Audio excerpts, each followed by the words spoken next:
നമസ്കാരം, കൊട്ടാരക്കര മീഡിയയിലേക്ക് സ്വാഗതം.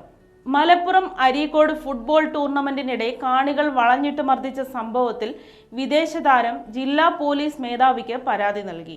മർദ്ദനമേറ്റ ഐവറി കോസ്റ്റ് സ്വദേശി ഹസൻ ജൂനിയർ ആണ് പരാതി നൽകിയത്.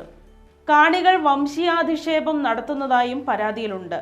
സംഘർഷത്തിന് ദൃശ്യങ്ങൾ സഹിതമാണ് പരാതി നൽകിയത്. അരീക്കോട് ചെമ്പ്രക്കാട്ടൂരിൽ കഴിഞ്ഞ ഞായറാഴ്ച നടന്ന ഫുട്ബോൾ മത്സരത്തിനിടെയായിരുന്നു സംഭവം. കാണികളോട് മോശമായി പെരുമാറിയെന്നാരോപിച്ച് കാണികൾ താരത്തെ ആക്രമിക്കുകയായിരുന്നു. ഇന്ന് രാവിലെ നേരിട്ടെത്തിയാണ് താരം പരാതി കൈമാറിയത്. കഴിഞ്ഞ ദിവസമാണ് താരത്തിന് മർദ്ദനമേറ്റത്. കളിക്കുന്നതിനിടെ കാണികളിൽ ഒരാളെ താരം മർദ്ദിച്ചുവെന്നും ഇതിന് പിന്നാലെ താരത്തിനെ കൂട്ടമായി മർദ്ദിക്കുകയായിരുന്നുവെന്നും ദൃക്സാക്ഷികൾ പറയുന്നത്. മർദ്ദനത്തിന്റെ വീഡിയോ ദൃശ്യം സമൂഹ മാധ്യമങ്ങൾ വ്യാപകമായി പ്രചരിച്ചിരുന്നു.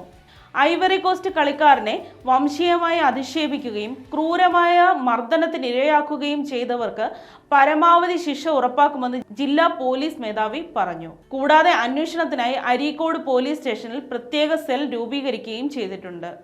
സോഷ്യൽ മീഡിയയിൽ പ്രചരിക്കുന്ന വീഡിയോ പരിശോധിച്ച് നടപടികളിലേക്ക് കടക്കാനാണ് SP നിർദ്ദേശം നൽകിയിരിക്കുന്നത്. ഡൽഹിയിലെ ഐവറി കോസ്റ്റ് എംബസിയിലേക്കും പരാതി നൽകിയിട്ടുണ്ട്.